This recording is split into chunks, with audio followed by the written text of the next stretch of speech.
Hello everyone, क्या आपको मेरी आवाज़ सुनाई दे रही है? Hello hello hello hello hello hello hello. Good evening, very very very good evening. Hi my dear English queen, cute दी, how are you ma'am? Radhe Krishna, good evening Radhe Krishna બેટા, very very very good evening. કેમ છો? મજામાં ને? ચાલો જલ્દી બધા live સેશનમાં આવી જાઓ। આપણે તો આજે તો 2 લેક્ચર અટેન્ડ કરવાના છે। આજે આપણે લાઈવ 2 લેક્ચર જોવાના છીએ, બરાબર? આના પછી તરત આપણો જ લેક્ચર છે। બાકી આજે તો ગમે એ થાય ફંક્શનને પૂરું કરી જ નાખવું છે। તમારી એક્ઝામ પહેલા જે ગ્રામરના ટોપિક પૂછાવાના છે ને, બધા ગ્રામરના ટોપિક આપણે કમ્પ્લીટ કરી નાખવાના છે। તમને ખ્યાલ છે તમારી એક્ઝામમાં કેટલા ગ્રામરના ટોપિક તમને પૂછાશે? ગવર્મેન્ટની એક્ઝામ પ્રમાણે હું જો તમને કહું ગ્રામરના કયા કયા ટોપિક પૂછાશે, તો એમાંથી એક તો તમારે આવશે ટેન્સ, બીજું ફંક્શન આખું આવશે, એમાં અડધું ફળધું કાંઈ નહીં આવે, એ એક આખું આવશે। બીજું એના પછી છે ફ્રેમ ધ ક્વેશ્ચન, આ પણ તમારી ફર્સ્ટ એક્ઝામમાં આવશે, ફ્રેમ ક્વેશ્ચન વાળો ટોપિક। રિપોર્ટેડ સ્પીચ તમારી ફર્સ્ટ એક્ઝામમાં આવશે। તો આટલા ટોપિક છે કે જે તમારી એક્ઝામમાં આવવાના છે, 4 ગ્રામરના ટોપિક। એમાંથી ટેન્સ કમ્પ્લીટ થઈ ગયા, ફંક્શનને આજે કમ્પ્લીટ કરવાનો ગોલ છે કે જેથી કરીને રિપોર્ટેડ સ્પીચ એટલીસ્ટ તમારી એક્ઝામ પહેલા આપણે એમને કમ્પ્લીટ કરી નાખીએ। ભગાવશું કંઈ પણ નહીં, બધામાં આપણે સ્ટેપ બાય સ્ટેપ જ જશું। એવું નહીં કે એક સાથે બધા નિયમો આપણે જોઈ લઈએ અને સિલેબસને આપણે ભગાવી દઈએ, ના, એવું બિલકુલ પણ નથી કરવાના। ધી સ્ટાન્ડર્ડ 11 માટે એક્ઝામનું ટાઈમ ટેબલનો વિડીયો બનાવો ને પ્લીઝ। એક્ઝામનો ટાઈમ ટેબલનો વિડીયો તમારા માટે કયા ધોરણનો બનાવ્યો છે? સાહિલભાઈએ 10મા ધોરણનો બનાવ્યો છે ને, આઈ થિંક। હા, 10મા ધોરણનો બનાવ્યો છે, હે ને? 11 સ્ટાન્ડર્ડનો એમાંથી જોઈને બનાવી નાખો યાર। તમે કેમ વિડીયોની વાટે બેઠા હોય કે ભાઈ સાહેબ વિડીયો બનાવીને મોકલશે ત્યારે તમે બનાવશો? એની જગ્યાએ જાતે જ બનાવી નાખો, હે? કરી શકો છો, તમે જાતે કરી શકો છો, જાતે એનું અનુસરણ પણ કરી શકો છો, જાતે તમે એને ફોલો પણ કરી શકો છો। ઓકે, કાલે 2 લેક્ચર છે, કાલે હશે તો હું તમને કહી દે। કાલનું નક્કી નથી, કારણ કે કાલનું યુટ્યુબમાં જો હશે સેશન તો પછી હું ફ્રી ન હોઉં, આ તો હું ફ્રી હોઉં ત્યારે, એટલે તમારે છે ને એડવાન્સમાં તૈયાર જ રહેવાનું, નોટિફિકેશન ઓન રાખવાની। પહોંચે છે ને નોટિફિકેશન? હલો, નોટિફિકેશન તમને પહોંચી જાય છે કે ભાઈ આજે આનો લેક્ચર છે? ડૂમ કરતી આવતી જતી હશે, કોઈને ટીણ કરતી આવી જતી હશે, tin tin tin tin tin કરીને આવતી હશે, હે? દી हमारे એક્ઝામમાં સમરી રાઇટિંગ પૂછાશે। હા, સમરી રાઇટિંગ ઇઝી છે યાર।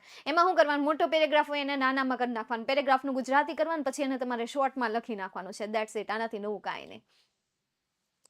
એપ ચાલુ કરીએ ત્યારે જ આવે છે? અચ્છા, ચાલુ કરો ત્યારે જ આવે છે, એ પહેલાં નથી આવતી, તો જી તમે નોટિફિકેશન ઓન નહીં રાખ્યું હોય।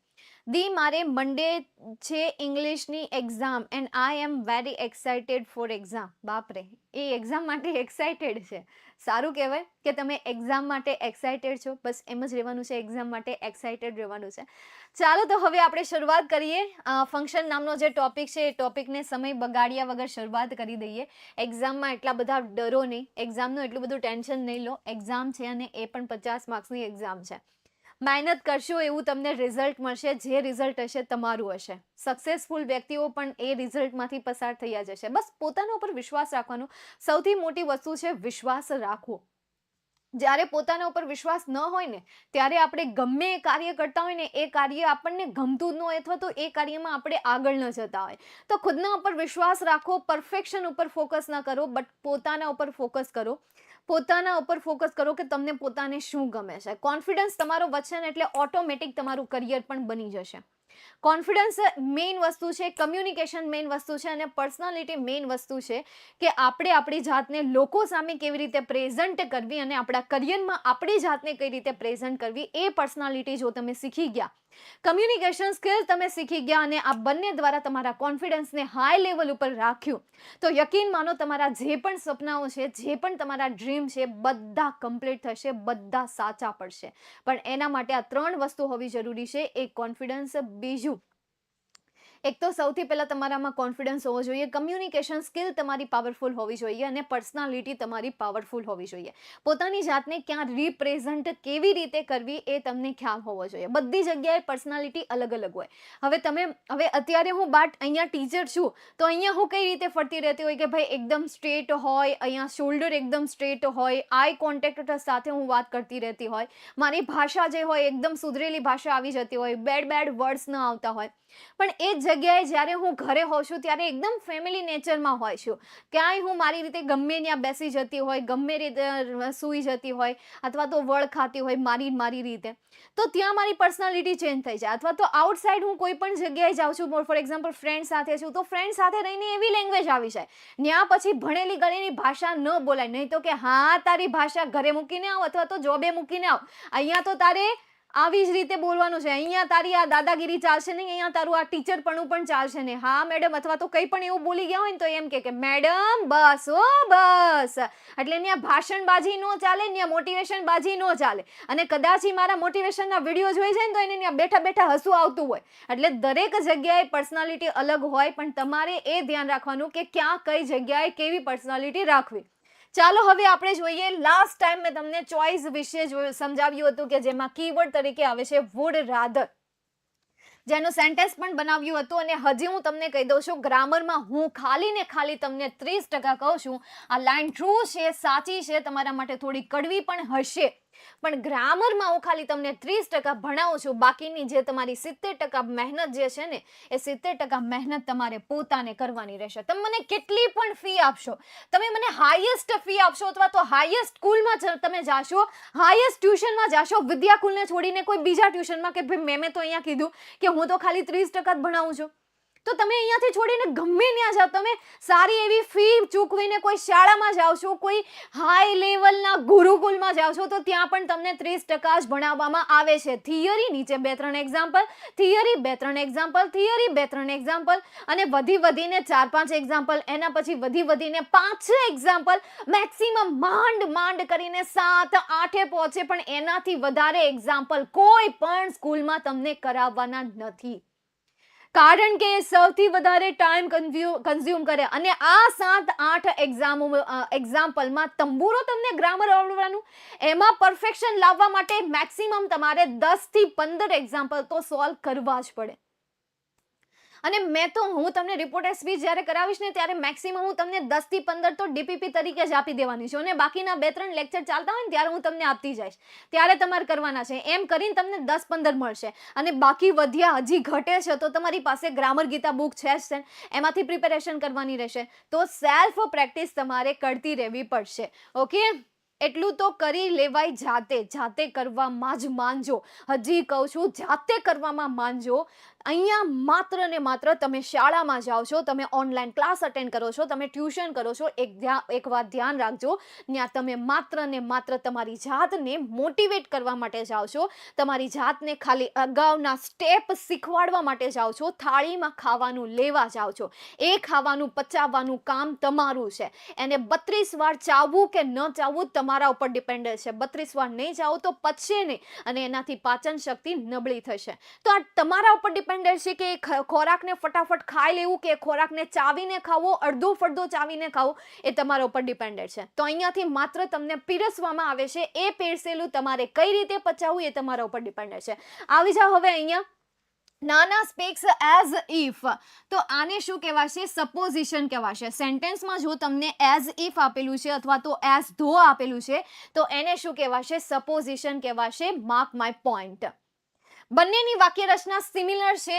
ઇફની જગ્યાએ ધો આવે, ધોની જગ્યાએ ઇફ આવે, એના પછી હંમેશા કર્તા અને એના પછી હંમેશા કમ્પલસરી વર. હિયર ઇઝ યોર એડિટિંગનો પોઈન્ટ પણ તમને અહીંયા આપેલો છે કે જો તમને સેન્ટેન્સ એઝ ઇફ વાળું આપેલું છે અને એમાં કર્તા પછી તમને વર નથી આપ્યું, પણ એની જગ્યાએ વોઝ આપેલું છે, એની જગ્યાએ હેડ આપેલું છે, હેવઝ આપેલું છે, વર સિવાયનો, ઇન શોર્ટ વર્ડ સિવાયનો બીજો કોઈ પણ સહાયકારક ક્રિયાપદ આપ્યો છે અને એની નીચે અંડરલાઈન કરેલી છે, તો ત્યારે તમારે કયો નિયમ લગાવવાનું છે? આ વાક્ય રચના લગાવવાની છે કે એઝ ઇફ વાળી વાક્ય રચનામાં એઝ ઇફ પછી કર્તા, ત્યારબાદ કમ્પલસરી સહાયકારક ક્રિયાપદ તરીકે વર જ લાગશે. એટલે ત્યાં તમારે કમ્પલસરી શું મૂકવાનું છે? વર મૂકી દેવાનું છે. સિમ્પલ, સમજાય છે? હલો, બસ વાતો નહીં. હવે અહીંયા બેટા બસ વાતો નહીં. ચાલો, નાના સ્પીક્સ એઝ ઇફ. સપોઝિશન મતલબ શું થાય?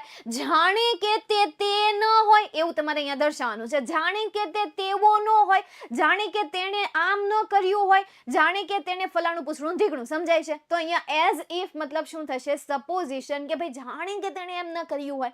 સમજાય? ચાલો, તો નાના speaks as if he were અ નાની. એઝ ઇફ હી વર નાની, જાણે કે તે નાની ન હોય એ રીતે તે બોલી રહ્યા હતા, અથવા તો જાણે કે તે મોટા સ્પીકર ન હોય એ રીતે બોલી રહ્યા હતા. As if he were a great speaker, કે એ એક મોટા સ્પીકર ન હોય એ રીતે બોલી રહ્યા હતા. તો તમે અહીંયા કોઈ પણ સેન્ટેન્સ બનાવી શકો છો. નેક્સ્ટ એના પછીનું સેમ સેન્ટેન્સ, નાના સ્પીક્સ એઝ ધો. હવે આપણે અહીંયા એ સેન્ટેન્સ બનાવીએ જે મેં હમણાં કીધું, એઝ ધો, જાણે કે તે હી વર અ ગ્રેટ સ્પીકર, જાણે કે તે એક મહાન સ્પીકર ન હોય એ રીતે તો એ બોલી રહ્યા છે. બોલો, એ રીતે તો એની બોલી છે. નેક્સ્ટ એના પછી ચાલો ક્લિયર થયું એઝ ઇફ વાળું અને એઝ વર વાળું. Nana speaks as if he were teacher, હા આ પણ ચાલે, વેરી ગુડ. સ્ટોરી ટેલર, વાહ ભાઈ વાહ, મતલબ કે ક્રિએટિવિટી તો તમારી અંદર જ ભરી પડી છે. ટ્રાય કરો, try and you will be success. કોઈ પણ એવું વિદ્યાર્થી છે કે જેને કંઈ પણ નથી સમજાતું, તો વાલા વિદ્યાર્થી મિત્રો, તમે ક્લાસના મિત્રોની પણ હેલ્પ લઈ શકો છો. તમારી પાસે ગર્લ્સ ગ્રુપ પણ છે, બોયઝ ગ્રુપ પણ છે, તમારી પાસે સારો એવો ક્લાસમેટ છે, અને હેલ્પિંગ નેચરવાળા તમારી પાસે ક્લાસમેટ છે, એમની હેલ્પ લઈ શકો છો, એમની પાસેથી શીખી શકો છો. જો બંનેનો બેનિફિટ છે, તમે તમારા ક્લાસ મિત્રો પાસેથી ન શીખો છો તો તમારા બંનેનો બેનિફિટ છે કે જે શીખવાડે છે એમને વધારે સારી રીતે આવડી જશે, અને જે શીખે છે એ એમના મિત્ર પાસેથી શીખશે તો બહુ સારી રીતે શીખાઈ જશે, બહુ સારી રીતે સમજાઈ જશે. તો ક્યાંક તમે ઓનલાઈનમાં માનો છો, તમે અત્યારે નવી જનરેશન છો, ટેકનોલોજીવાળી જનરેશન છો, ઓનલાઈન ફીચરને એક્સેપ્ટ કરવાવાળી જનરેશન છો, તો તમે આ રીતે પણ ઓનલાઈનનો યુઝ કરી શકો છો. પોતાના સ્ટડીને વધારે બેટર બનાવી શકો છો. તમારા કોઈ ફ્રેન્ડ્સ નથી તો આ રીતે તમે એમની પાસેથી હેલ્પ લઈને ઘણું બધું શીખી શકો છો, હે ને. ચાલો, તે બન્યો છે તનિષા, બનાવ્યો છે એમ કહે છે. યસ દી, રાઈટ, આઈ અગ્રી, હે ને, ઓલવેઝ. નેક્સ્ટ આગળ જઈએ, એના પછી આપણે સમજીએ manner of an action. Manner મતલબ મેનર દર્શાવવા માટે શેનો યુઝ થશે? એઝ નો. એકમાત્ર એઝ, જો સેન્ટેન્સમાં એકમાત્ર એઝ આપેલું હોય, મેનર મતલબ શું થશે? ના તરીકે. શું થશે? ના તરીકે. ભાઈ નાના સ્પીક્સ એઝ હી ઇઝ નાની, નાના એવી રીતે બોલતા હતા જાણે કે તે નાની ન હોય, અથવા તો તે નાની ન હોય. જાણે કે અહીંયા જાણે કે આવ્યું, જાણે કે તો ન આવે, જેમ કે લઈ શકીએ આપણે, જેમ કે તે નાની ન હોય એ રીતે સમજાય છે. નાના speaks as a great minister, ની જેમ. હા, મેનર્સ એટલે શું થશે કે ભાઈ ની જેમ, તે તેની જેમ એ બોલી રહ્યા હતા, ભાઈ નાનીની જેમ. તો અહીંયા એઝ મતલબ શું થશે? નોની નુના. એક પ્રકારનું એવું મિનિંગ તો ન થાય એઝ એટલે નોની નુના, પણ એ તરીકે બોલતા હતા એમ. તો નાના speaks as he is great minister, અથવા તો હી ઇઝ ઓનલી મિનિસ્ટર. આપણે ખાલી એટલું લખીએ તો પણ ચાલે. હું તો કંઈક બીજો સેન્ટેન્સ લખવાની હતી, પણ મને આ સેન્ટેન્સ વધારે ગમ્યું એટલે મેં ચિપકાવી દીધું. સારું છે, મારા સેન્ટેન્સ કરતાં પણ સારું છે. તો ફરી એકવાર ગુજરાતી શું થશે? નાના speaks as he is minister. નાના બોલતા હતા તે મિનિસ્ટર હોય એની જેમ, તે મિનિસ્ટર હોય તેની જેમ નાના બોલતા હતા. તો મેનર મતલબ કે કોઈની જેમ, કોઈની નકલ કરવી, એના જેવું કંઈક કરવું. અને સપોઝિશન મતલબ કે ધારણા કરવી, કે ધારો કે તે આમ ન કરી રહ્યા હોય અને આમાં એક્ઝેક્ટ કે તે તેની જેમ કોપી જ કરી રહ્યા હતા. આટલો ડિફરન્સ છે આ બંને શબ્દની વચ્ચે. ઘણી વખત તમને આમના મિનિંગ કન્ફ્યુઝ કરશે, તો કન્ફ્યુઝ ન થતા બસ આવી રીતે એમને સમજવાનો પ્રયત્ન કરજો. તો આ થઈ ગયું તમારું મેનર ઓફ એન એક્શન. ચલો, મેનર ઓફ એક્શનમાં કોઈને ક્વેરી, કોઈને doubt? His principal, yes you can write that also. As a contrast પણ બતાવે ને? યસ, એઝ જે છે ને કારણ પણ બતાવે, not only contrast. He is best friend, હા જાણે કે તે બેસ્ટ ફ્રેન્ડ તરીકે તે વાત કરતા હતા. ગ્રેટ.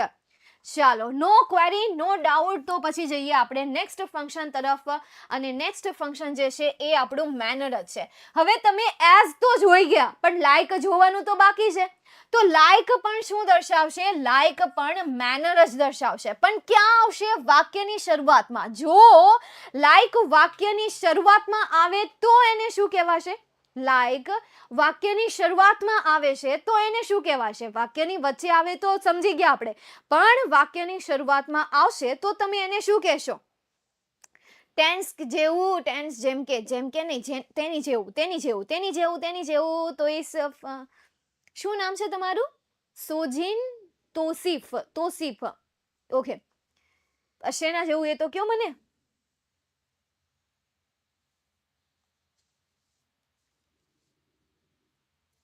નાગર નંદજીનો લાલ મારો, નાગર નંદજીનો લાલ, રાસ રમતડી ખોવાણી, નાગર નંદજીનો લાલ. લાઈક હી ઇઝ સેન્ટા, પણ મને તો ખબર છે, એ તો મને ખબર છે, પણ વાક્યની શરૂઆતમાં આવે ત્યારે તેને કયું ફંક્શન કહેવાશે? વાક્યની શરૂઆતમાં યશોદા મૈયો કો નંદ લાલો. Yes, relation, relation to sorry relation ને talking about people place thing in relation to something આમાં આવશે. જ્યારે લાઈક અને અનલાઈક વાક્યની શરૂઆતમાં આવે ત્યારે તેને talking about people place thing in relation to something કહેવાશે. અને વાક્યની વચ્ચે આવે તો એને શું કહેવાશે? મેનર કહેવાશે. તો મિસ્ટર વ્હાઇટ આસ્ક ફોર વિશેષ લાઈક, લાઈક પછી શું લખું કે ભાઈ મિસ્ટર વ્હાઇટે, તો તમે કમેન્ટ કરો જલ્દી જલ્દી, કોમેન્ટ નહીં, કમેન્ટ કરો, કમેન્ટ, કે ભાઈ મિસ્ટર વ્હાઇટે કેવી રીતે માંગી હતી એમની. Mr. White asked for wishes like asked for wishes like Mr. Morris advises. હવે અહીંયા હું તમને થોડીક હેલ્પ કરું, મને એવું લાગે છે કે મારે તમને કેવું જોઈએ. Mr. Morris advises, જે રીતે મિસ્ટર મોરિસે તેને એડવાઇઝ કર્યા હતા સેમ એ રીતે તેને શું કર્યું હતું? ફોલો કર્યું હતું. તો મિસ્ટર મોરિસની એડવાઇઝની જેમ તેણે મિસ્ટર વ્હાઇટે વિશેષ માંગી હતી. આસ્કડ એટલે શું થશે? માંગવું થશે, અહીંયા પૂછવું થશે કે ભાઈ એણે ઈચ્છા માંગી. અહીંયા આસ્કડ તરીકે શું લીધું છે? ઈચ્છા માંગવી લીધી છે. અને પાઠમાં પણ આપણે જોઈ ગયા છે કે ત્યાં પણ તમને આસ્કડ આપે છે, તો આસ્કડ માટે અહીંયા શું યુઝ થશે? માંગવું યુઝ થશે. તો આ થઈ ગયું તમારું લાઈક વાળું સેન્ટેન્સ. થોડુંક અટપટું છે, પરંતુ જો ધ્યાનથી એને સમજવાનો પ્રયત્ન કરશો તો એ પણ તમને આસાનીથી સમજાઈ જશે. ટફમાં ટફ આ જે લાઈક જે છે, લાઈક તમને કન્ફ્યુઝ કરતો શબ્દ છે. જો બંનેને અલગ રીતે સમજવાનો પ્રયત્ન કરશો અને એને લગતા એક્ઝામ્પલ સોલ્વ કરશો તો બંને તમને અલગ રીતે સમજાશે. નો ડાઉટ આપણે થોડાક એક્ઝામ્પલ પણ સોલ્વ કરીશું આગળ જતા, બરાબર, પરીક્ષા જે ફાઇનલ એક્ઝામ આવે એ પહેલા. નેક્સ્ટ એના પછી એક્સપ્રેસિંગ રીઝન, મતલબ કે અહીંયા તમારે રીઝન એક્સપ્રેસ કરવાનું છે અને એના માટેના શબ્દ કયા છે? Owing to, due to, because, because of, why. તો બીકોઝ અને વાય તો તમે ભણી ગયા છો, બરાબર. આના વિશે તો તમને એક્ઝામ્પલ આવશે ને તો તરત તમે એમને સોલ્વ કરી નાખશો. રહી વાત ઓનિંગ ટુની કે ભાઈ ઓનિંગ ટુની વાક્ય રચના કેવી આવે, કઈ રીતે એનું સેન્ટેન્સ બનાવવું, ન્યા આપણને સવાલ થાય. તો ઓનિંગ ટુ એટલે શું થાય? ના કારણે થાય. ડ્યુ ટુ એટલે પણ ના કારણે થાય અને બીકોઝ ઓફ એટલે પણ ના કારણે થાય. જ્યારે બીકોઝ એટલે કારણ કે થાય અને વાય એટલે પણ શું થશે? કારણ કે થશે. તો બીકોઝ એટલે કારણ કે, વાય એટલે કારણ કે, એ સિવાયના 3 શબ્દ છે કે જેનું ગુજરાતી થશે ના કારણે. ચાલો સેન્ટેન્સ બનાવીએ. Physical disease occur mainly owing to, શેના કારણેથી થાય છે? શારીરિક જે રોગ છે એ શારીરિક રોગ આપણને શેના કારણેથી થાય છે? 2 ફેક્ટર આવે. એક તો આપણા શરીરના અંદરના ફેક્ટર કે જેને આપણે ઇંગ્લિશમાં ઇન્ટરનલ ફેક્ટર કહીએ છીએ, અને બીજું આપણા શરીરના બહારના ફેક્ટર કે જેને આપણે એક્સટર્નલ ફેક્ટર કહીએ છીએ. તો તમારી ટેક્સ્ટબુકમાંથી તમે એવું માનો છો કે ટેક્સ્ટબુકમાંથી માત્ર ને માત્ર paragraph base question answer, true false, short note, fill in the blank, read the stanza and answer the question, બસ આટલી જ વસ્તુ પૂછાય છે, તો તમે અહીંયા તદ્દન ખોટા છો. હું તો તમને એમ કહું છું કે તમારી ટેક્સ્ટબુકમાં અડધું ગ્રામર છુપાયેલું છે, તમારી ટેક્સ્ટબુકમાં અડધો રાઇટિંગ સેક્શન છુપાયેલો છે, તમારી જ ટેક્સ્ટબુકમાં અનસીન ડેટા પણ છુપાયેલો છે અને તમારી ટેક્સ્ટબુકમાં ટેક્સ્ટબુકના ક્વેશ્ચન પણ છુપાયેલા છે. તો હું તો કહું કે તમે ટેક્સ્ટબુક આખી કમ્પ્લીટ કરી નાખો. એક પાઠના ગુજરાતી ભાષાંતર તમને કરતા આવડવા જોઈએ. તમે ઝાઝા બધા દિવસ ટેક્સ્ટબુકને આપો અને ટેક્સ્ટબુકમાં જેટલી પણ વસ્તુ છે બધી જ વસ્તુને કમ્પ્લીટ કરો. જે વસ્તુ તમારા શિક્ષક દ્વારા નથી ભણાવવામાં આવતી એ વસ્તુને પણ જોવાની હેબિટ રાખો. જેમ કે તમને ખાલી પાઠ ભણાવે છે પણ લિસનિંગનો પાર્ટ જે આવે છે એ કરાવે છે, ગ્રામરનો પાર્ટ આવે એ કરાવે છે તમને, કમ્યુનિકેશનનો પાર્ટ આવે કરાવે છે તમને, એમાં ગ્લોસરી આવે ક્યારે કરી તમે ક્યારે જોઈ એમને નહીં. તો આ જે ગ્રામર વિભાગ એમાં આવે છે, લેંગ્વેજ આવે છે, લેંગ્વેજનો પણ આવે છે ને, તો એ કરો, કારણ કે એમાં પણ માહિતી છુપાયેલી છે. એને રીડ કરો. જે નથી સમજાતું એમાં ગૂગલ ટ્રાન્સલેટ મારો, એમાં નવનીતનો યુઝ કરો કે ભાઈ એમના આન્સર કઈ રીતે સોલ્વ કરેલા છે. બીકોઝ તમે એ સોલ્વ કરશો ને તો આ પણ તમને સમજાઈ જશે. કે ભાઈ અહીંયા હું આન્સર તરીકે લખી શકું એક્સટર્નલ વર્ડ. તો આ એક્સટર્નલ ફેક્ટર જે છે મારી પાસે ક્યાંથી ના આવ્યું, કારણ કે મને આ પાઠ બહુ સારી રીતે યાદ છે. આ જે ફિઝિકલ ડિસીઝ વાળો જે યુનિટ છે એ યુનિટ મને બહુ સારી રીતે યાદ છે, એટલા માટે મને ફિઝિકલ ના જે ઇન્ટરનલ ફેક્ટર અને એક્સટર્નલ ફેક્ટર એ બંને શબ્દોના વર્ડ્સ મને યાદ છે, સ્પેલિંગ યાદ છે. આજથી જ સ્ટાર્ટ ડી, બસ આજ જોઈએ છે મને કે ભાઈ આજથી સ્ટાર્ટ કરી દેવું છે. ચાલો, physical disease occur mainly owing to, હું શું લખું, external factor, owing to external factor. ભાઈ બહારના ફેક્ટરના કારણે શું થયું, શારીરિક રોગ થયો હતો. Next second sentence, his success is due to નો યુઝ કરવાનો છે. હિઝ સક્સેસ ઇઝ પછી ડ્યુ ટુ, વાક્ય રચના પણ તમને આના માટે આવડતી હોવી જોઈએ કે ભાઈ ડ્યુ ટુ પછી તમે અહીંયા શેનો એડ કરશો, શું ઉમેરો કરશો, એ પણ તમને ખ્યાલ હોવો જોઈએ, બરાબર. અત્યાર સુધી તો ઓનિંગ ટુનું તો તમે સોલ્વ કરી નાખ્યું, પણ ડ્યુ ટુનું સોલ્વ કરવા માટે સોચો સોચો સોચો સોચો. His success is due to, તેની સફળતા જે છે એ તેના હાર્ડવર્કના, oh wow, his works, very good. તો અહીંયા આપણે કરી શકીએ due to his hard work, કે ભાઈ તેના સખત મહેનતને કારણે તેને તે સફળતા મળી છે. નેક્સ્ટ એના પછી, he is not attending this meeting because of, કે ભાઈ તે આ મીટિંગને અટેન્ડ કરશે નહીં બીકોઝ ઓફ, શેના કારણે અટેન્ડ નહીં કરે, બીકોઝ ઓફ ઇઝ, શેના કારણે અટેન્ડ નહીં કરે, because of he is ill, because of he is ill, because of પછી જે વાક્ય રચના છે એ વાક્ય રચના સેમ રહેશે, બીકોઝ ઓફ હિઝ ઇલનેસ, બરાબર. જો તમને આવી રીતે કોઈ વસ્તુ આપેલી છે, જેમ કે ડ્યુ ટુ આપેલું છે, ઓનિંગ ટુ આપેલું છે, બીકોઝ ઓફ આપેલું છે, તો એના પછી કોઈ પણ કરતા નહીં આવે, સીધું તમારે ત્યાં તો કોઈ સંબંધક સર્વનામ મૂકવું પડશે, ત્યાં તો પછી તમારે કોઈ એવું કર્મ મૂકવું પડશે અથવા તો સેન્ટેન્સ બનાવવું પડશે કે જે એને કનેક્ટેડ થતું હોય. તો અહીંયા બીકોઝ ઓફ પછી શું લખાશે કે ભાઈ તે તેની મીટિંગ અટેન્ડ ન કરી શક્યો બીકોઝ ઓફ હિઝ ઇલનેસ, એટલે કે તેની બીમારીને કારણે તે મીટિંગને અટેન્ડ કરી શક્યો નહીં. સમજાઈ ગયું? અહીંયા કરતા આવશે નહીં, બીકોઝ પછી તમે કરતા લખીને સેન્ટેન્સ બનાવો તો ચાલશે, બીકોઝ અને વાય પછીની જે ફોર્મેટ આવશે એ સરખી આવશે, એટલા માટે એના એક્ઝામ્પલ નથી લીધા. અને મેઇન મેં કોના એક્ઝામ્પલ લીધા, ઓનિંગ ટુ, ડ્યુ ટુ અને બીકોઝ ઓફના, કે જેથી કરીને હું અહીંયા તમને સમજાવી શકું કે ઓનિંગ ટુ પછી કરતા નહીં આવે, ડ્યુ ટુ પછી પણ કરતા નહીં આવે, અને બીકોઝ ઓફ પછી પણ વાક્યની શરૂઆત કરતાથી થશે નહીં. ડ્યુ ટુ પછી મેં અહીંયા તમને આપ્યું છે હિઝ હાર્ડ વર્ક.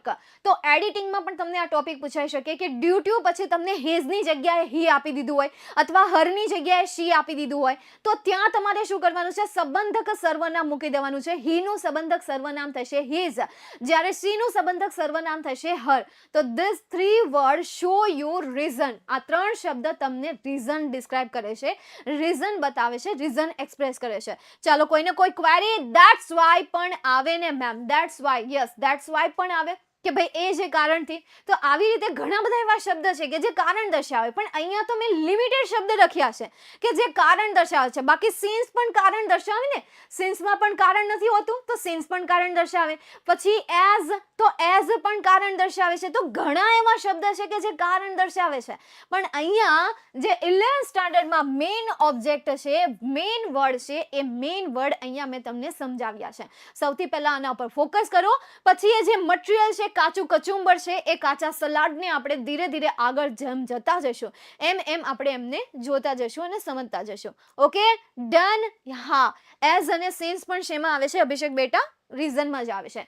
નેક્સ્ટ એના પછી આગળ જોઈએ, talking about place people think in relation to something, જેની આપણે વાત કરતા હતા કે વાક્યની શરૂઆતમાં જો તમને લાઇક આપ્યું હોય, વાક્યની શરૂઆતમાં જો તમને અનલાઇક આપ્યું હોય, તો એને શું કહેવાશે? Talking about people place think in relation to something. બીજું જો તમને સચ અને એઝ આપ્યું હોય, ધ સેમ એઝ આપેલું હોય, ખાલી એઝ આપ્યાની વાત નથી થતી, જો સચ એઝ આપેલું હોય, ધ સેમ એઝ આપેલું હોય, તો એને પણ શું કહેવાશે? Talking about people, place, thing in relation to something. ચાલો હવે એમના એક્ઝામ્પલ પણ સોલ્વ કરીએ. વાક્ય રચના યાદ રાખો, લાઈક પછી સબ્જેક્ટ આવશે, સબ્જેક્ટ પછી ક્રિયાપદ આવશે. સેમ વાક્ય રચના અનલાઇકમાં આવે છે, જ્યારે સચની વાક્ય રચના સચ, ત્યારબાદ કે એન આર્ટિકલ, એ પણ એડજેક્ટિવને આધારે મુકાશે. એડજેક્ટિવની શરૂઆત જેનાથી થઈ હશે એ રીતે આર્ટિકલ મુકાશે. Then as, then subject and then verb, મતલબ કે ક્રિયાપદ. એના પછી ધ સેમ એઝ ની વાક્ય રચના જોઈએ. The same, then noun, then as, then subject and then verb. Okay, વાક્ય રચનાને આપણે ઉપર રાખતા જઈએ અને સોલ્વ કરતા જઈએ, કારણ કે મને ખબર છે કઈ એટલી જલ્દી તો યાદ ન રહે, કારણ કે મને પણ જો એક વાક્ય રચના આટલી બધી વાક્ય રચનાને યાદ રાખવા માટે મારે પણ જો 7 વર્ષ જોઈ જતા હોય, 3 વર્ષ જોઈ જતા હોય, કારણ કે 7 વર્ષ તો આપણે થઈ ગયા ભણાવતા, એ તો ઓનલાઈનમાં 3 વર્ષ થયા, તો મેં શું કીધું યાર, હું ભૂલી ગઈ. હા, એમને યાદ રાખવામાં, બધા ફંક્શનના નામને યાદ રાખવામાં, એમની વાક્ય રચનાને યાદ રાખવામાં મારે 3 વર્ષ થઈ ગયા હોય, તો તમે તો વિદ્યાર્થી છો યાર, તો તમારે તો થોડોક સમય તો લાગવાનો છે, અને તમારે તો એ 1 વર્ષમાં કરવાનું છે. મારા કરતાં મોટી ચેલેન્જ તો તમારા માટે છે, તમારે 1 વર્ષમાં એને પ્રિપેર કરવાનું છે. તો લાગી જા. અને કહેવાય છે કે નાના બાળકોનું મોટા બાળકો કરતા, બાળક છું ને હું, યાર મારા મમ્મી પપ્પાને લાડલી છું, એટલે નાના બાળકોનું મોટા બાળકો કરતા જે માઇન્ડ હોય છે ને વધારે શાર્પ ચાલતું હોય, તીક્ષ્ણ હોય, એની પાસે વિચાર શક્તિઓ પણ સૌથી વધારે હોય. જો એ ફોકસ કરે અને એના વિચારો ઉપર એ ફોકસ કરે ને, તો એ એવા કામ કરી શકે છે, એવી સફળતા પર પહોંચી શકે છે કે જે મોટા વ્યક્તિ પણ પહોંચી નથી શકતા. તમે જુઓ, દુનિયામાં ઘણા બધા એવા યંગેસ્ટ સક્સેસફુલ વ્યક્તિઓ ભર્યા પડ્યા છે કે જે અત્યારે મારા કરતાં પણ ક્યાંય આગળ હોય છે, ક્યાંય એમની મોટી સેલરી હોય છે, ક્યાંય એમના મોટા પગાર હોય છે, ક્યાંય એમના મોટા બિઝનેસ હોય છે. એટલે ભાઈ આ વાત સાચી જ છે. જે રીતે પછી બીજી બાજુ એ સાચું છે કે ભાઈ મોટાની કોઠાસૂઝ બહુ સારી હોય, એમનો એક્સપિરિયન્સ હોય છે, એટલા માટે એમને અનુભવને આધારે એની પાસે તજુર્બો પણ સારો એવો હોય છે, એવું કંઈક સાંભળ્યું છે. એટલે બંને એકબીજા પાસા છે. 1 વર્ષ પછી થાય ને. દી કેટલા ફંક્શન છે સ્ટાન્ડર્ડ 11માં? અરાઉન્ડ 17 ઓર 20, કારણ કે નાના બીજા ફંક્શન આવે એ તો અલગ પાછા, તો ભણવાનું પૂરું થઈ જાય, તો એમ ન થાય લે વળી. હા, એ તો છે. તો પછી ચાલો નેક્સ્ટ આગળ જોઈએ. લાઈક અજય, ચાલો કરતા તો આવી ગયું. લાઈક અજય, હી, પછી લાઈક અજય, પછી હું માં લખું કે ભાઈ લાઈક અજય, અજયની જેમ, પણ અજયની જેમ હું કરાવું મારે? Like Ajay, Ami is clever અથવા તો હી ઇઝ ક્લેવર, એવું કરી નાખો. ક્રિયાપદ નહીં પરંતુ સહાયકારક ક્રિયાપદ મૂકી શકું હું અહીંયા, અને પછી આવું પણ લખી શકું કે ભાઈ એની જેમ એ ક્લેવર છે. અનલાઇક નાના, નાનાની જેમ નહીં, અહીંયા નેગેટિવ સેન્ટેન્સ થઈ જાય. અનલાઇક એટલે શું થઈ જાય? નેગેટિવ સેન્ટેન્સ થઈ જાય. તો આપણે અહીંયા કરી નાખીએ નેગેટિવ સેન્ટેન્સ તરીકે અનલાઇક નાના. અનલાઇક નાના પછી મારે શું કરવું? કંઈક તો કરવું પડશે ને. Unlike Nana, unlike Nana, unlike Nani is calm, he is cricketer. Unlike Nana, એક તો હી ઇઝ ક્લેવર લખું, પછી નાનાની જેમ તો નથી, પણ અહીંયા કોકનું નામ નહીં લખવું પડે, નાનીનું લખી નાખીએ આપણે. Unlike Nana, he is celebrating, she is smart. Unlike Nana, Nani is smart, આવું કરી નાખીએ. Unlike Nana, Nani is smart. નાની સ્માર્ટ છે, નાનાની જેમ નહીં. Unlike Nana, Nani is smarter. Smart. સમજાઈ ગયું અહીંયા સુધી? નેગેટિવ અનલાઇક જે છે ને એ નેગેટિવ થઈ જાય, અનલાઇક, અને લાઇક જે છે એ પોઝિટિવ થઈ જાય કે ભાઈ અજયની જેમ જ તે ક્લેવર છે, અને નાની સ્માર્ટ છે, નાનાની જેમ નહીં. તો અહીંયા એની જેમ કીધું છે. ત્યારબાદ such as an adjective, noun, ત્યારબાદ એઝ, ત્યારબાદ સબ્જેક્ટ અને ત્યારબાદ ક્રિયાપદ. Mr White was such a man. Mr White was such a man. Noun આવી ગયું, સોરી નાઉન છે, ઓબ્જેક્ટ નથી. As Mr White such a main, as સચ અ મેન, એક એવા માણસ છે. ધેન નાની, ના અહીંયા કમ્પેરિઝન જ કરવાના. નાના ઇઝ સ્માર્ટર, નાના, અમી ઇઝ સ્માર્ટર. સ્માર્ટર તો ઈઆર પછી ધ્યાન મૂકવું પડે, ત્યારે ઈઆર આવે. ચલો, mister White was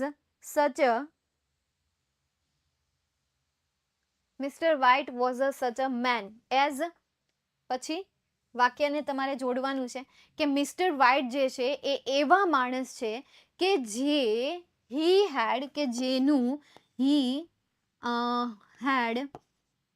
you had mention earlier. પહેલા જે રીતે તે એને મેન્શન કર્યા હતા સેમ એ રીતે અત્યારે તેવા માણસ છે. તો અહીંયા આપણે કોઈ વ્યક્તિ વિશે વાત કરીએ છીએ. મતલબ કે ઇન શોર્ટ કે અહીંયા તમારે કોઈ પણ વ્યક્તિની સારી વાત કરવાની છે. ફોર એક્ઝામ્પલ અહીંયા લાઈક અજય કરી વાત આપણે. ભાઈ લાઈક અજયની જેમ જ તે કેવા છે, સ્માર્ટ છે. ભાઈ નાનાની જેમ નાની જે છે એ સ્માર્ટ છે, નાના નથી એમ. નાની સ્માર્ટ છે પણ નાના નથી એમ. નાનાની જેમ અથવા તો નાની સ્માર્ટ છે, નાનાની જેમ નથી. નેક્સ્ટ એના પછી શું કહે છે કે mister White was such a man. Mr white એક એવા વ્યક્તિ છે કે જેની તમે અગાઉ મેન્શન કર્યું હતું, કે જેના વિશે તમે પહેલા કહ્યું હતું કે ભાઈ એ આવા માણસ છે, આવા માણસ છે. એક ટોકિંગ અબાઉટ પીપલ જે છે એમનું જે ફંક્શન છે એ ફંક્શનમાં તમારે થોડીક પ્રેક્ટિસ કરવી પડશે. એના જેટલા પણ સેન્ટેન્સ મળે એ સેન્ટેન્સને તમારે સોલ્વ કરવા પડશે, કારણ કે આ ફંક્શન મોસ્ટ આઈએમપી છે. Not only standard 11 but also standard 12 માટે પણ. દી રિપીટ કરો. ચાલો ફરીથી આપણે રિપીટ કરીએ. ફરી એક વખત ગુજરાતી કરીએ. Like Ajay, he is clever. અજયની જેમ તે ક્લેવર છે. Unlike Nana, Nani is smart. નાની સ્માર્ટ છે, નાનાની જેમ નથી. Mister White was such a man. Mr white એક એવા માણસ છે કે જેનું તમે પહેલા મેન્શન કર્યું હતું, એમના વિશે તમે જણાવ્યું હતું. મેન્શન કરવું મતલબ શું થશે? જણાવવું થશે. ચાલો હવે કોઈને કોઈ ક્વેરી? He is writer. ચાલે દીદી. વોઝ છે એટલે ઇઝ ના આવે દ્રષ્ટિ. વોઝ છે એટલા માટે ઇઝ ના આવે એમ કે છે. ઠીક અહીંયા? હા, એ વાત બરાબર છે. કેટલા માર્ક્સમાં પૂછાશે મેમ? આ જે ફંક્શન છે ને કમ્પ્લીટ ધ સેન્ટેન્સ, એ તમારે અરાઉન્ડ 3 to 2 માર્ક્સમાં પૂછાશે. ઓકે, તમારે એ રીતે પ્રિપેરેશન કરવાની. હી વોઝ તો હી વોઝ હોય તો ઇઝ ના આવે એવું કોણે કીધું? કે અહીંયા પાસ્ટ ફોર્મ હોય તો અહીંયા આપણે પાસ્ટ ફોર્મ, પ્રેઝન્ટ ફોર્મ લખવાનું. ભાઈ એ એવા છે કે જેવું તમે મેન્શન કર્યું હતું. તો અહીંયા ભૂતકાળ છે કે ભાઈ પહેલા જે રીતે તમે મેન્શન કર્યું હતું અત્યારે એ એવા જ માણસ છે. તો કર્યું હતું ગુજરાતી કરી લેવાનું. ગુજરાતી કરી લો ને એટલે તમને ખ્યાલ આવે. જો એમાં હતું તું તો આવે તો એમાં પાસ્ટ ફોર્મ લેવાનું. એણે આમ કર્યું છે એટલે આમ હતું એમ. એણે આમ કર્યું છે એટલે આમ હતું. તો છે આવતું હોય તો એમ ઇઝ મૂકો, અથવા તો SKES વાળું ફોર્મ લખો, અથવા તો હેવેઝ વાળું સેન્ટેન્સ બનાવો. સમજાય છે? ના એવું ના હોય. ન હોય ને તો પછી હાલો અહીંયા સુધી ક્લિયર હવે બેટા? Tauseef, hello everyone. Ma'am 6 માર્ક્સમાં પૂછાશે 3 identity, 3 respond the dialogue. ના બેટા, તમારું જે 50 માર્ક્સની એક્ઝામ છે એ 50 માર્ક્સની એક્ઝામમાં આઈડેન્ટિફાઈ જે છે એ 2 માર્ક્સમાં છે, અને જે તમે કહો છો રિસ્પોન્ડ ધ ક્યુ એ પણ 2 માર્ક્સમાં છે, અને તમારું જે કમ્પ્લીટ ધ સેન્ટેન્સ છે એ કમ્પ્લીટ ધ સેન્ટેન્સ 2 માર્ક્સમાં છે. મને આમાં હું શ્યોર નથી, બટ આ 2 શ્યોર છે. જેમણે 11 સ્ટાન્ડર્ડના આપણો લાઈવ ક્લાસ ગયો ને વિભાગ ઈ, કે જેમાં મેં વિભાગ એ સમજાવ્યો છે, એ વિભાગ એમાં જઈને જોઈ લેજો. તમારું આઈડેન્ટિફાઈ જે છે એ 2 માર્ક્સમાં હશે, એમાં રિસ્પોન્ડ ધ ક્યુ જે છે એ 2 માર્ક્સમાં હશે, અને કમ્પ્લીટ ધ સેન્ટેન્સ પણ તમને એક્ઝામમાં 2 કે 3 માર્ક્સમાં પૂછાશે. ઓકે, સરે 9 માર્ક્સનું કીધું સ્કૂલમાં, તો પછી એ તમારી પ્રાઇવેટ સ્કૂલ ઉપર ડિપેન્ડેડ હોય. બાકી ગવર્મેન્ટની મેથડ હું તમને અહીંયા કહું, ગવર્મેન્ટની હું સ્ટાઇલ અહીંયા તમને કહું, એમનું જે પરિપત્ર છે એ હું તમને અહીંયા કહું, તો એ આ 2 વસ્તુ તમને 2 માર્ક્સમાં પૂછવાની છે, અને આ રીતે તમારે ટોટલ 6 માર્ક્સ થશે. બરાબર? એટલે 9 માર્ક્સ પછી તમને કીધું હોય એ રીતે તમારે પ્રિપેરેશન કરી લેવાની. સમજાઈ ગયું?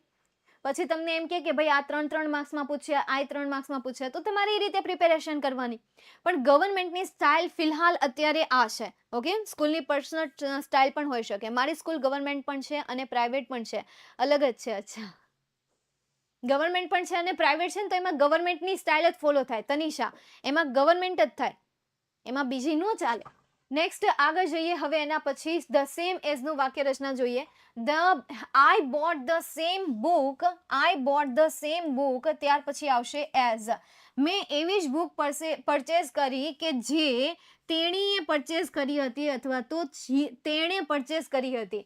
આઈ bought the same book as he purchased અથવા તો હી બોટ. યસ, બોટ પણ લખી શકો કે જે તેણે ખરીદી હતી, કે જે તેણે ખરીદી હતી. સેમ મેં એ બુક ખરીદી હતી. નેક્સ્ટ એના પછી talking about place, people, thing. આ તો આપણે જોઈ ગયા નહીં એના એક્ઝામ્પલ. હા, એ જ છે ને.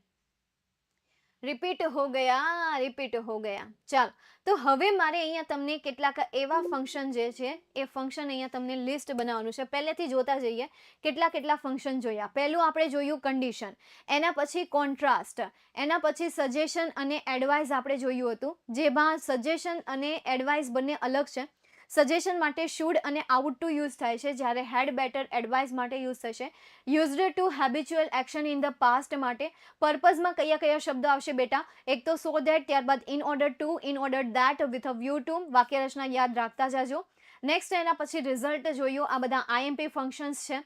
નેક્સ્ટ એના પછી કમ્પેરિઝન જોઈએ આપણે, અલ્ટરનેટિવ ચોઇસ જોયું, અને એ અલ્ટરનેટિવ ચોઇસ પછી ખાલી ચોઇસ પણ જોયું કે જેમાં એક્સપ્રેસિંગ ચોઇસ આવે, સપોઝિશન, મેનર ઓફ એક્શન, એમના એક્ઝામ્પલ્સ, ત્યારબાદ reason, talking about people, place, thing in relation to something.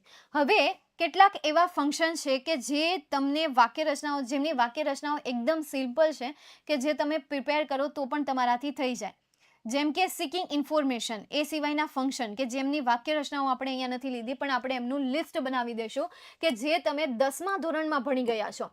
જેમ કે સિકિંગ ઇન્ફોર્મેશન, ખ્યાલ છે તમારે 10મા ધોરણમાં આવતું હતું. સિકિંગ ઇન્ફોર્મેશન મતલબ શું થાય? ચાલો, કોઈ મને કહેશે સિકિંગ ઇન્ફોર્મેશન મતલબ શું થશે? બોલે તો क्या क्या क्या सिकिंग इंफॉर्मेशन का मतलब है कथा संग्रामनी, विश्वना कल्याणनी, धर्म अधर्म आदि अनंत, सत्य असत्य कलेश कलंक, સ્વાર્થ કી કથા પરમાર્થની. યસ, મતલબ શું થશે? પ્રશ્નાર્થ વાક્ય, કે ભાઈ જ્યાં પણ પ્રશ્નાર્થ વાક્ય બનાવવાનો હોય, જે પણ શબ્દ આપેલો હોય એને સિકિંગ ઇન્ફોર્મેશન કહેવામાં આવે છે. અને એની વાક્ય રચનાઓ તમે ફ્રેમ ધ ક્વેશ્ચનમાં જોઈ ગયા છો, હે ને? સિકિંગ ઇન્ફોર્મેશન, તો એના પ્રશ્ન બનાવતા તમે 11મા ધોરણમાં ફ્રેમ ધ ક્વેશ્ચન નામનો જે ટોપિક ભણી ગયા, એમાં તમે સિકિંગ ઇન્ફોર્મેશનની વાક્ય રચના જોઈ ગયા અને એના એક્ઝામ્પલ પણ આપણે જોયા હતા. નેક્સ્ટ એના પછી તમે 10મા ધોરણમાં ઇમોશન નામનો પાર્ટ પણ જોયો હતો, યાદ છે? ચલો, ઇમોશન એટલે શું થશે? દિલ ડૂબા ડૂબા ડૂબા ડૂબા ડૂબા. ભાવ શું થશે? લાગણીઓ થશે. જે સેન્ટેન્સમાં તમને ઓ આપેલું છે, જે સેન્ટેન્સમાં હુર્રા આપેલું છે, એક્સેટ્રા જેવા જે પણ લાગણીવાળા શબ્દ આપેલા છે, એ લાગણી દર્શક શબ્દ આપેલા હોય તો તેને શું કહેવામાં આવે છે? ઇમોશન કહેવામાં આવે છે. એ સિવાયનો બીજો શબ્દ તમે જોયો છે પ્લેઝન્ટ્રીઝ. કેવો શબ્દ? પ્લેઝન્ટ્રીઝ. તો પ્લેઝન્ટ્રીઝ મતલબ શું થશે? જ્યારે કોઈ તમને ગુડ મોર્નિંગ કહે છે તો આ ગુડ મોર્નિંગને શું કહેવાશે? પ્લેઝન્ટ્રીઝ કહેવાશે. જ્યારે કોઈ તમને ઓલ ધ બેસ્ટ કહે છે ત્યારે તેને પણ શું કહેવાશે? પ્લેઝન્ટ્રીઝ કહેવાશે. બાકીનું હું બોલી જાઉં છું, ધ્યાન રાખજો. Etc etc et cetera et cetera et cetera. કોઈ તમને ગુડ મોર્નિંગ વિશ કરે છે, કોઈ તમને ગુડ ઇવનિંગ કહે છે, કોઈ તમને હેપી બર્થડે વિશ કરે છે, કોઈ તમને જય શ્રી કૃષ્ણ કહે છે, કોઈ તમને ઓલ ધ બેસ્ટ કહે છે, બેસ્ટ ઓફ લક કહે છે, નાઇસ ટુ મીટ યુ કહે છે, many many happy return of the day કહે છે, ઓ આઈ એમ સોરી કહે છે, આઈ અપોલોજાઇઝ કરે છે, પ્લીઝ પાર્ડન મી, આવું પણ કહે છે, તો એને પણ શું કહેવાશે? પ્લેઝન્ટ્રીઝ કહેવાશે. નેક્સ્ટ એના પછી જે કહેતા હોય કે જે વધારાના ફંક્શન રહી ગયા, બીજું કોઈ ફંક્શન છે કે જે તમારા ધ્યાનમાં હોય અને જેને આપણે ખાલી કહીને સમજી શકતા હોય એવા, મેઇન વાક્ય રચના ઉપર ડિપેન્ડેડ ન હોય એવા ફંક્શન? બીજો કોઈ ફંક્શન? પ્રોસેસ. યસ, જો કયો ફંક્શન છે? પ્રોસેસ ફંક્શન છે. હવે પ્રોસેસ નામનું જે ફંક્શન છે એને કહેવાય ક્રિયાવાળું ફંક્શન. કેવું ફંક્શન? ક્રિયાવાળું ફંક્શન. ક્રિયાવાળું. ચેક થઈ ગઈ.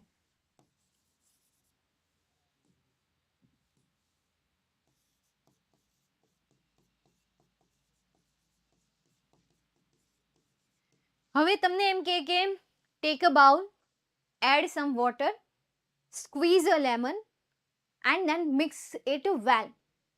તો ટેક બાઉલ, ટેક ક્રિયાપદ. વાક્યની શરૂઆત ક્યાંથી થઈ છે? ક્રિયાપદથી થઈ છે. Open the door and close light. ડોરને ઓપન કરો, લાઇટને ઓફ કરો. Remove back cover of mobile, remove back cover of mobile, and remove sim card and then add new sim card. તો આ જે સેન્ટેન્સ છે એ સેન્ટેન્સમાં દરેક પ્રકારના સેન્ટેન્સમાં ક્રિયાપદ આગળ આવ્યું, તો આ સેન્ટેન્સને શું કહેવાશે? પ્રોસેસ કહેવાશે. એના જ રિલેટેડ એક બીજું ફંક્શન છે અને એ છે એક્શન. આ એક્શન એટલે શું થશે? આ એક્શન મતલબ કે પેસિવ વોઇસના દરેકે દરેક વાક્ય. 10મા ધોરણમાં તમે એક્ટિવ વોઇસ અને પેસિવ વોઇસ ભણી ગયા હશો, કર્તરી વાક્ય અને કર્મણી વાક્ય, કે જેમાં તમે કર્તરી વાક્યને કર્મણી વાક્યમાં ફેરવતા હતા અને કર્મણી વાક્યને કર્તરી વાક્યમાં ફેરવતા હતા. બંને રીતે તમને સેન્ટેન્સ પૂછાતા હતા અને બંને રીતે તમે તૈયારી પણ કરેલી છે, એ પણ 2 માર્ક્સ માટે. ખાલી 2 માર્ક્સ માટે તમે બંને રીતે પ્રિપેરેશન કરી છે, એ ખાલી તમારા માટે છે. બાકી એક્ટિવ પેસિવ વોઇસ તમને ફંક્શનમાં પણ પૂછાય, એ એક્ટિવ પેસિવ વોઇસ તમને એડિટિંગમાં પણ પૂછાય. ફોર એક્ઝામ્પલ, એડિટિંગમાં તમને એમ કહે છે કે ઇઝ પછી શું આવે? કોઈને યાદ છે કે ઇઝ પછી જ્યારે પણ આપણે સેન્ટેન્સમાં કોઈ પણ જગ્યાએ વર્તમાન કાળનું આપણે પેસિવ વોઇસમાં કન્વર્ટ કરીએ છીએ ત્યારે ડુ ડઝનું એમ ઇઝ આર થઈ જાય. તો ઇઝ સાથે આપણે ક્રિયાપદનું કયું ફોર્મ મૂકતા હતા? Past પાર્ટિસિપલનું form. એની જગ્યાએ જો તમને ઇઝ પછી આઈએનજીનું ફોર્મ આપ્યું હોય અથવા એસ કે ઈએસ વાળું ફોર્મ આપેલું હોય તો એને શું કહેવાશે? એરર કહેવાશે. અને એ એરર કોને રિલેટેડ કહેવાશે? એક્ટિવ વોઇસ અને પેસિવ વોઇસ રિલેટેડ કહેવાશે. તો તમે એમ સમજો છો કે એક્ટિવ પેસિવ વોઇસ માત્ર 2 માર્ક્સમાં પૂછાય છે, પણ ખરેખર જોવા જાવ તો એ તમને ફંક્શનમાં પણ પૂછાઈ શકે અને એડિટિંગમાં પણ પૂછાઈ શકે. પૂછાય એ જરૂરી નથી. તો આ રીતે એક્ટિવ પેસિવ વોઇસ ભલે દેખીતી રીતે 2 માર્ક્સમાં છે, પરંતુ ઇનડાયરેક્ટલી એમના માર્ક્સ છે. તો આ સિવાય બીજા કોઈ ફંક્શન બાકી રહી જતા હોય એવું કોઈ? ડિસ્ક્રાઇબિંગ પ્લેસ, પર્સન, આ તો નહીં આવે આઈ થિંક તમારે, પણ જો આવે તો સમજી લો. ડિસ્ક્રાઇબિંગ પર્સન કોને કહેવાય? તો વ્યક્તિનું જ્યાં વર્ણન કર્યું હોય વુ દ્વારા. વૂમ આ 10મામાં આવતું હતું તમારે સેન્ટેન્સ બનાવેલું હોય તો વુ કોના માટે છે? લોકો માટે છે. વૂમ કોના માટે છે? લોકો માટે છે. વૂઝ કોના માટે છે? લોકો માટે છે. તો આ 3 શબ્દમાંથી ક્યાંય પણ તમને આ દેખાઈ જાય તો એને કહેવાશે ડિસ્ક્રાઇબિંગ પીપલ. પ્લેસ માટે વેરનો યુઝ થશે અથવા તો જગ્યા દર્શક કોઈ પણ શબ્દ કે જે શું દર્શાવશે? ડિસ્ક્રાઇબિંગ પ્લેસ દર્શાવશે. બીજું કંઈ બાકી છે? હા, પોઈન્ટ ઓફ ટાઈમ અને ડ્યુરેશન ઓફ ટાઈમ. ચલો, કોઈને ડિફરન્ટ ખબર છે પોઈન્ટ ઓફ ટાઈમ અને ડ્યુરેશન ઓફ ટાઈમમાં? એ પણ મેં તમને 10મા ધોરણમાં તમે સમજી ગયા હશો. એક તો છે પોઈન્ટ ઓફ ટાઈમ અને બીજું છે ડ્યુરેશન ઓફ ટાઈમ.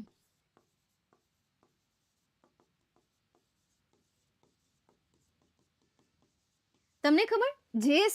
જેમાં તમને સમય આપ્યો હોય પણ સિન્સ સાથે સમય આપ્યો હોય ને તો એને પોઈન્ટ ઓફ ટાઈમ કહેવાય છે, અને જેમાં ફોર સાથે સમય આપ્યો હોય ને એને ડ્યુરેશન ઓફ ટાઈમ કહેવાય છે. બોલો, ટાઈમમાં પણ આટલા ફરક પડતા હોય.